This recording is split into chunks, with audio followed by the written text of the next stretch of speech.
So last night, I'm sitting down for dinner with my friend Joe. He's an amazing breathwork practitioner, incredible at what he does. And we're sitting having dinner, and in the middle of the dinner, he pauses and he says, "Jason, I have a confession to make. I'm actually kind of like really uncomfortable with sales. I feel like a lot of resistance around selling what I do. I know I'm amazing at what I do, but when it comes to sales, I just feel all this resistance." And here's the truth. I told him this. I said, "Joe, if there's one thing that comes up more than anything else with the clients that I work with, it's that so many people I mentor have resistance around sales. They know they need to sell on some level in order to make money in their business, but on another level, they feel like icky about sales. They feel like sales is manipulative or sleazy, or they feel like they have to compromise their values or integrity in order to sell what they do. And as a result, it's costing them income, clients, impact, and actually, paradoxically, getting in the way of them really being able to serve and help other people." So in this episode today, I want to take a deep dive into what it actually takes for you to sell without being salesy in your business. And this completely changed the game for me. I'm so passionate about this because I've studied the art and science of sales for so long. I was a former director of sales, leading a sales team in a multi-seven-figure coaching business before I became a business coach. So I've really been in the trenches of the sales world. And I used to feel a lot of resistance around sales, a lot of icky, uncomfortable feelings around sales. But over time, through integrating so many of the things we're going to be talking about in this episode today, I've been able to develop a relationship with sales where I love sales today. It's so much fun. It's an awesome way that I get to help people. And as a result, I've also generated well over $1 million of sales in coaching, consulting, courses in my business because I've learned to see sales differently. And I don't feel that icky resistance around sales today when I get on a sales call and talk about what I do. So my goal is you walk away from this episode feeling that way too, or at least being on your way to feeling that way in your business, which again is going to allow you to increase your income, make a bigger impact, help more people, and also make a lot more money through the work that you actually do. So what is the core idea I want to share with you in this episode today? Well, the core idea is in order for you to sell without being salesy, the number one key is you've got to shift your sales beliefs. The reason why people feel resistance around sales is because they have a story that they're telling themselves about what sales is that is in conflict with their values. It requires them on some level to sacrifice their integrity or their value for wanting to take care of other people or to do the right thing.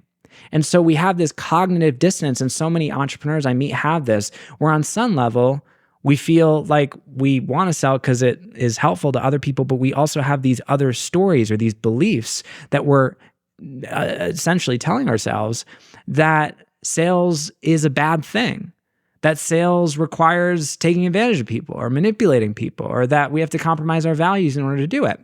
And so this creates this kind of, and I describe this oftentimes when I work with clients, it's like when we talk about limiting beliefs, when you have a limiting belief around any aspect of your business, and this is such a big part of what I do when I work with clients, is unearth what these actually are and help people overcome them. What happens is it's like you got one foot on the gas in your business and another foot on the brake, and you're trying to drive the car forward, but because you got this limiting belief that tells you you need to compromise some aspect of yourself that on some level you're not willing to compromise, it's like we got this push-pull tension going on in the business.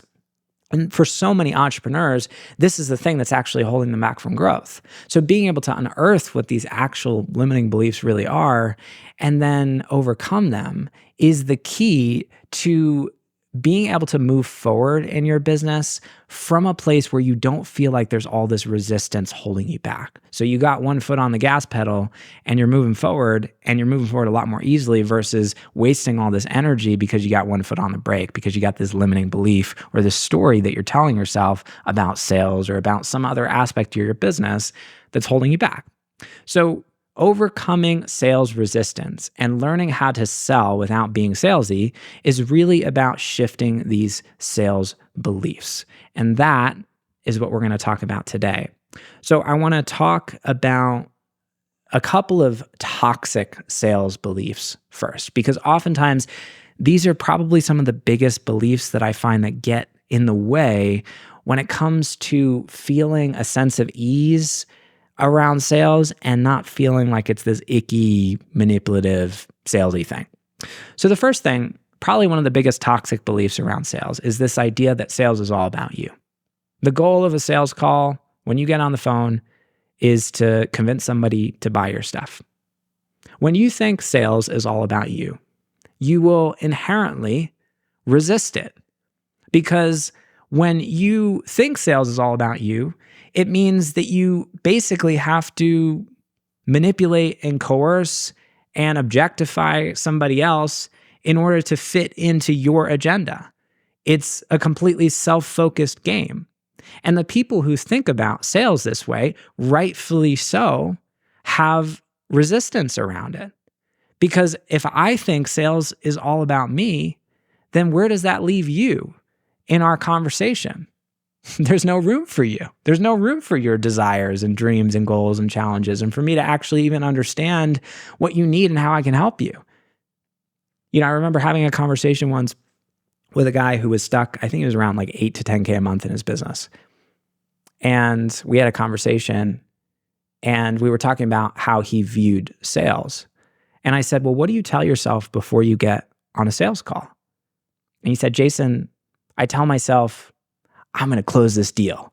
And I pump myself up, and I really get my energy good. And I know I'm going to, sign this client. I'm going to get on the phone. I'm going to close this deal. I'm like, well, that's why you're stuck at 8 to 10K a month, man. When I was leading the sales team, we were doing like $300,000 a month. One of the biggest things I told my team was that if you get on the phone with the goal of closing someone else, paradoxically, you will always make less money. Because sales is not fundamentally about you. You play a role in it, but it's actually much more about the other person than it is about you, which means the goal when you get on a sales call is not necessarily to make a sale. And we'll talk about this a little bit more later, but that might seem kind of paradoxical. It's like, well, I'm selling, isn't the goal to actually sell my stuff? Well, no, not exactly. So we'll put a pin in that and come back to that a little bit later on. But this first toxic belief, sales is all about you, this is one of the biggest things that I see that holds people back, that creates resistance around sales. The second toxic belief is this idea that sales requires manipulation or coercing someone or tricking someone into doing something that they don't want to do or something that's not fundamentally best for them. So many people, when they think about sales, they have that image of like the used car salesman.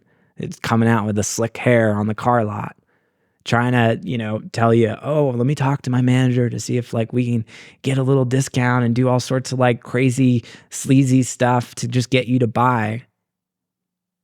Or we think of like Glengarry Glen Ross, that scene, if you've ever seen the movie, Always Be Closing. This idea of like sales being this like hard, manipulative, sleazy coercion where it's like the other person is just a pawn in your game to try to make money. And this is so far away from what sales actually is. And every successful salesperson I've ever met, whether it's coaches or consultants or whatever it is you're selling, if you think that this is what you have to do in order to get people to buy your stuff, you're not going to want to do it. Again, understandably so. We talk about this idea of limiting beliefs. It makes sense that if you had this belief, then you wouldn't want to sell. But so many people see sales this way. Do you see sales this way? If so, you're not alone. We can shift that belief. The sales is not about manipulating somebody else into doing something they don't want to do or something that's not truly best for them. And we'll talk more about what sales is in a minute. And finally, the third toxic sales belief that holds so many people back is, again, this idea that sales is a win-lose game. Sales is about one person, you, winning and the other person losing.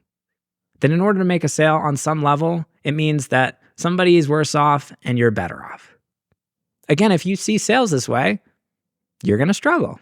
It makes sense because we don't want to be in a win-lose game with other people.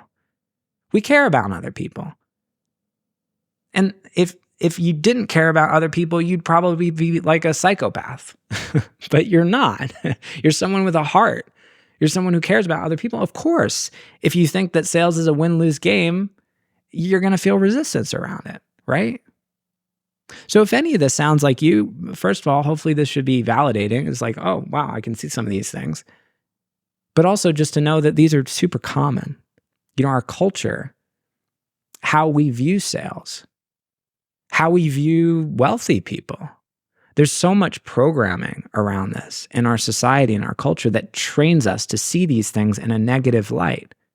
And so many well-intentioned, good people have so much resistance around these things because of it. But here's the thing. Over time, I've come to see sales in a very different way from the way that I think most people do think about sales. And all of this, again, has come down to these beliefs, how I see the sales process. So I want to share with you 3 empowering sales beliefs. 3 beliefs that I think are at the core of my own capacity to sell without resistance, to get on sales calls every week and to have a lot of fun and to make a lot of money doing it. And to do it in a way where I don't feel a sense of ick or resistance or salesiness when I have conversations with people. And people often tell me, Jason, you're so authentic. Jason, you come off as so like non-salesy and non-pushy and non-aggressive. And it's because I have these beliefs, but I didn't always have these things. So what are these 3 empowering sales beliefs? Well, the first, this is so important. If I had one thing I had to share with you, this would probably be it. I mean, everything in this training, in this episode, I think is super valuable, but this is definitely one of them. When it comes to sales, closing is a byproduct. It's never something to aim for. Imagine you went on a date with someone, and before you were going out on that date, you said, my goal is to sleep with this person tonight. Don't you just want to like throw up in your mouth when you hear that? Some people do this. The idea for me of doing this is like, I can't even imagine that. What a weird date it would be if that's what I had in my mind. And if you've ever been on a date with someone like that, where there's this kind of like weird, needy energy, doesn't it actually push you away? The people who think they're going into a sales conversation trying to close, those people paradoxically make a lot less money. Because when someone comes into a conversation and they feel like you have an agenda, that you're trying to push them towards a yes, they don't want to work with you. It's the same thing if I were to go out with you on a date and you were trying to sleep with me. No. So what do you do on a date? You set that aside. You're like, hey, you know what? If that happens, cool. If we're feeling it, if we got a vibe going, things feel good and we're having a good time, we want to do that, great.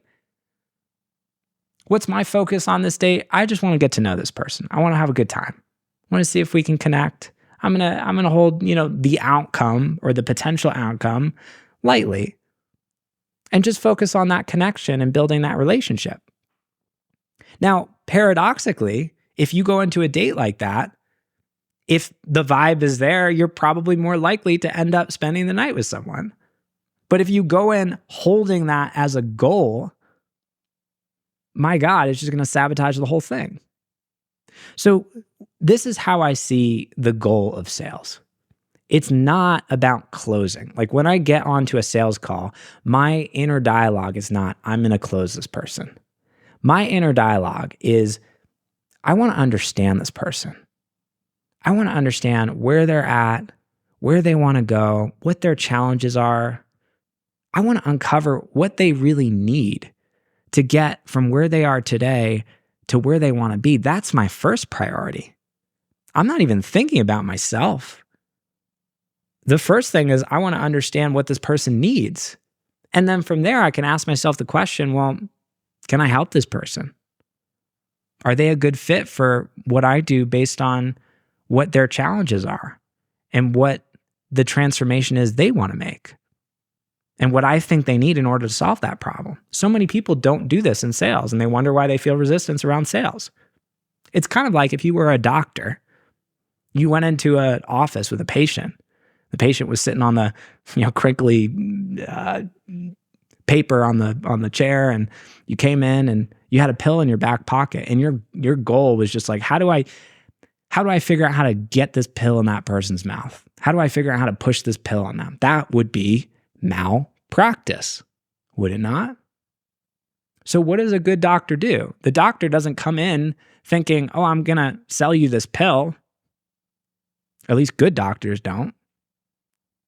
The doctor comes in and the doctor starts by just asking you questions. Hey, tell me about your symptoms. What's going on? How long has this been going on for?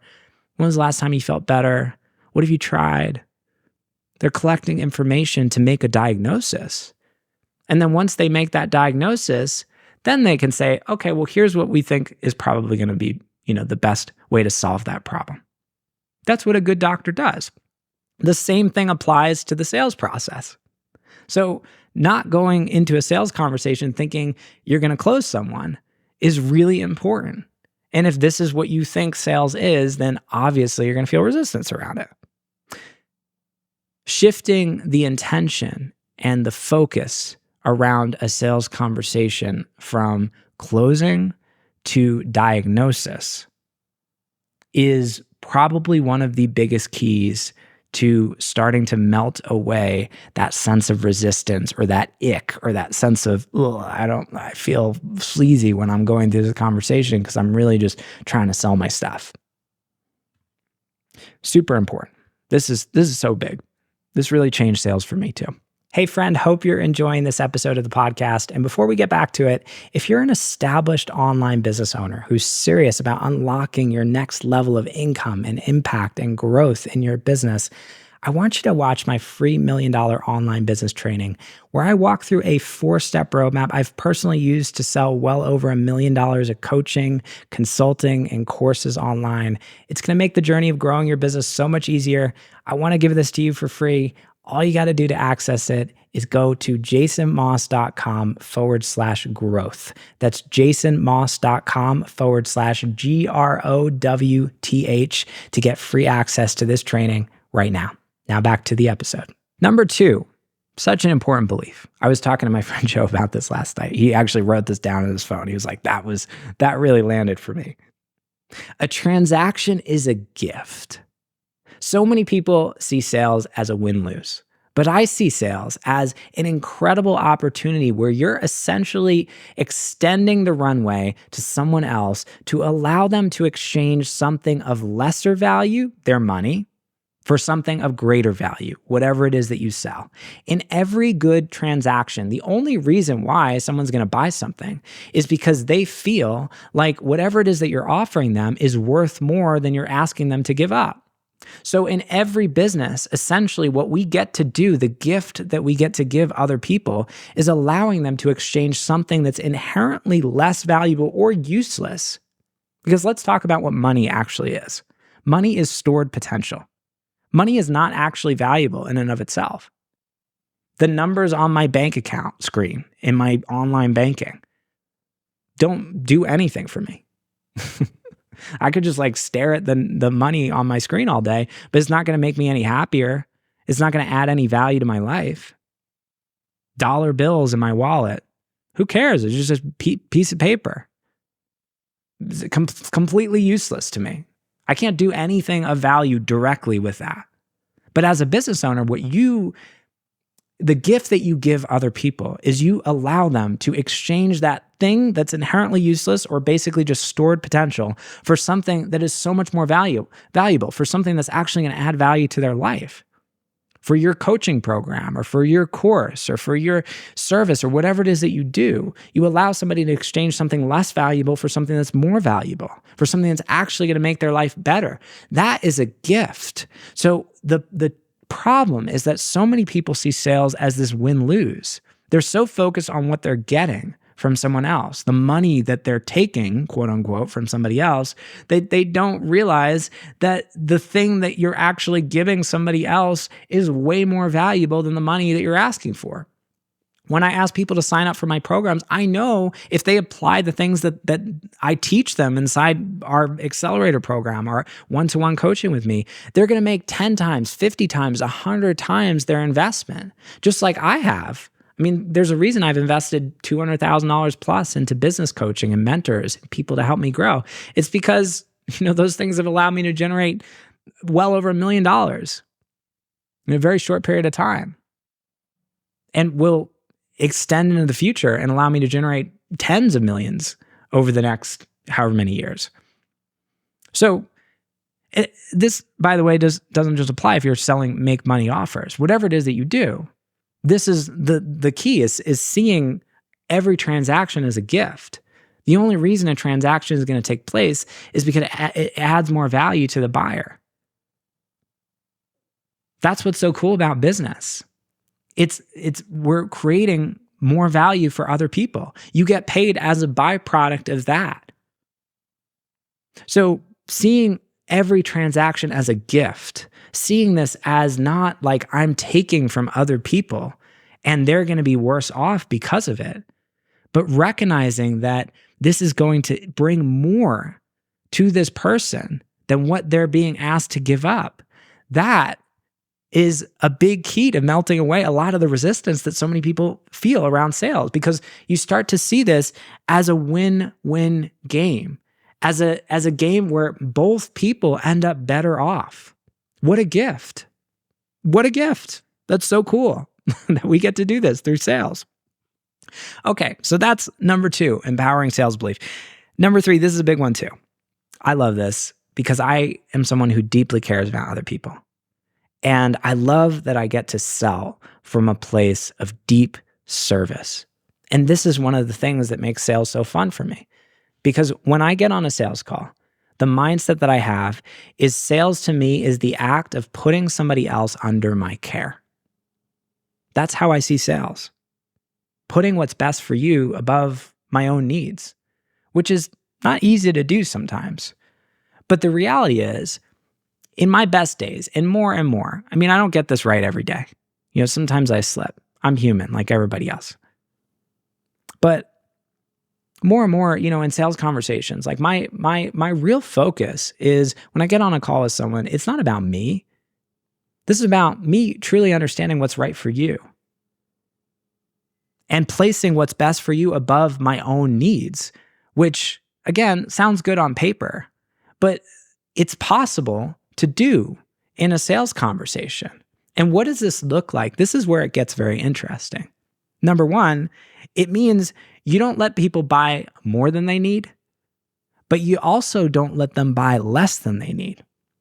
So this is very interesting. A lot of people don't think about this. It's like if someone gets on a sales call with me and they're like, I want to buy your $2,500 program, but I'm like, hold on a second. Like that may be right for you, but how about we just start, like, let me, ask a few questions. Let me understand kind of where you're at, what you need. We figure out together what the best next step is for you. And I ask some questions and I figure out that $2,500 program is not really going to serve them. The $7,500 program is what they actually need. From a place of care, I can say, hey, I just don't think this is going to be, exactly what you need. I think you need this instead. Now, on the flip side, sometimes the opposite is true. Sometimes someone gets on the phone with me thinking they need this, and it's like, well, actually, I think this is what you need instead. And so we could go the opposite way too. So again, getting out of this mindset of like, I just want to sell the most expensive thing because that's what's going to be best for me, and really asking ourselves, like, what is truly best for this person? Super, super powerful. And this is fundamentally about putting somebody else under your care. right? The other thing is sometimes you get on a sales call with someone and you just don't think you're the right person to help them. And when this happens, I don't even pitch. I get on sales calls all the time with people. I'm just like, I don't think this is going to work. I just don't think this is what you need right now. I don't think you're ready for this. I think you need to do this first. I don't think I'm the right person to help you. I think you should go over here and work with this person instead. Versus what most people do when they get on sales calls, just like, how do I figure out how to sell my stuff to them? Completely different mindset. The other thing is when you see sales as placing somebody else under your care, you're not afraid to ask hard questions. You're not afraid to say the uncomfortable thing that if you were worried about making a sale, you wouldn't say. Like, I challenge people all the time on sales conversations. I call them out on patterns of thinking that are keeping them stuck, that I see. And sometimes I feel like when I get on a sales call with someone, they're just not all in on their vision. So rather than just jumping to my pitch, I'll be like, hey, can I be honest with you? I'm just sensing this might not be something that's like a top priority for you right now. And I work with people who are all in, because the people who are successful in my programs, those are the people who are 100% committed. So is there something I'm missing here? Or, does any of that resonate for you? I'll ask those questions. I'll call people out. So many people, I remember when I was a director of sales, I had this guy on my team, his name was Zach, amazing salesperson. He was pretty he could be pretty aggressive with people. But when I say aggressive, I don't mean aggressive in a negative way. I mean in a way where he was very assertive. That's maybe a better word. He would really call out like all the uncomfortable things that people were afraid to admit to themselves. And he would get emails afterwards, after sales calls. And he was our top performer, by the way, in terms of sales. He would get emails afterwards with people thanking him for a sales call. Like, thank you for being the person who is not just getting on a phone, trying to be nice and friendly and trying to build a bunch of rapport. So, you could sell your stuff to me. So many people do this. And there's a neediness that is getting in the way of them actually having a real, honest, truthful conversation with someone. So when you see your role as placing somebody else under your care, you have the hard conversations, you ask the tough questions. And as a result, people actually appreciate it more and they're more likely to want to work with you. The less you need something in a conversation, the more likely someone is to want to say yes and lean in. It's the same thing with dating. I use this all the time when I talk about marketing and sales, because dating, courtship, the process of getting to know someone on a romantic level, it's the same thing as sales or marketing. You go out on a date with someone who really wants to be in a relationship, that's not going to be a great date. Someone's like, tell me more about your hobbies and your life. Oh, I like that too. Oh, I love that too. Oh, that's so cool. I love that about you. It's like you can feel the neediness in that conversation versus the person who's had like 5 dates that week. And they're happy with who they are and where they are in their life. They don't need a relationship. They're much more likely to tell you, hey, actually, I don't really like that. Oh, you like sushi? I don't like sushi. They're likely to, be more honest and authentic. And paradoxically, you're probably more likely to want to date them because you don't feel that sense of neediness. There's not that sense of like, someone needs something from me. So often in our lives, like we walk around and there's just this like unconscious sense of neediness in every conversation you have with someone. It's like, what does this person want from me? Everyone has their guard up because so often in life, we just walk around and we feel this sense of like neediness from other people. But when you get on a call with someone, a sales conversation, you don't feel that. My God, it's refreshing. It's magnetic. So placing somebody else under your care, this is how I view sales. And look, I don't always get this right. Be honest with you. Like, I mean, there are times that I get in fear, I get in scarcity. Sometimes I don't do this well. But more and more, when I look back over my journey, I've been on hundreds of sales calls, like at this point. I've taught sales for years, helped people make millions of dollars selling stuff online primarily, but through sales calls, over the phone. These are the things that have really made the difference.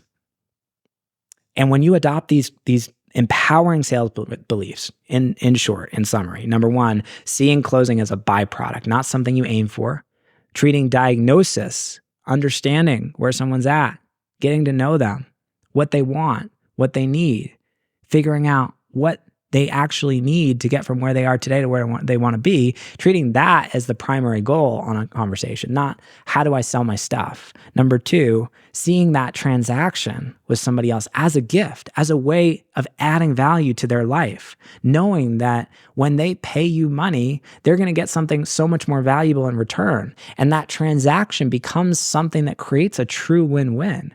They walk away better off. And then number three, seeing selling as the act of placing somebody else under your care, which means not selling to them if they're not a good fit and you don't think you can help them, but also not putting up with the BS, asking the hard questions, not selling more than what they need, but also not selling less than what they need.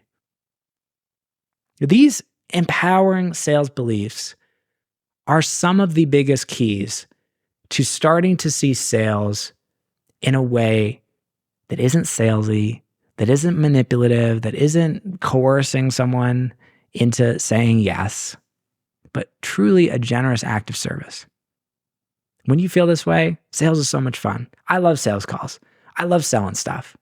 It's just so much fun to me. It's one of the best parts of my day and what I get to do. I don't resist it. I'm not afraid of it. And as a result, I make a lot of money, but it's not because I'm getting into a sales call thinking that's what I want. It's the paradox. The more attached you are to the goal of making money, the harder it is to actually make money. So I hope hearing some of this philosophy around sales help dismantle some of these limiting beliefs and stories that might be keeping you stuck in your sales and your business. I want to leave you with a reflection question. I want you to examine your own beliefs around sales today. How do you see the sales process in your business? What beliefs or stories might you be telling yourself around what sales is and what sales isn't? You can journal on this. So powerful. Just being able to uncover what some of those beliefs actually are is the first step to shifting and changing them. This is a big part of what we help people with inside our programs. Accelerator, one-on-one coaching with me. Because when you can integrate these beliefs and get the coaching and support that you need to know exactly how to shift them, this is the key to being able to sell effortlessly and to have a lot of fun in what you do, and also to make a lot more money as a result. So I appreciate you listening to this episode. So glad I get to share this with you. It's so much fun getting to teach this. We got so much more good stuff to come. So I will see you in the next episode. Take care.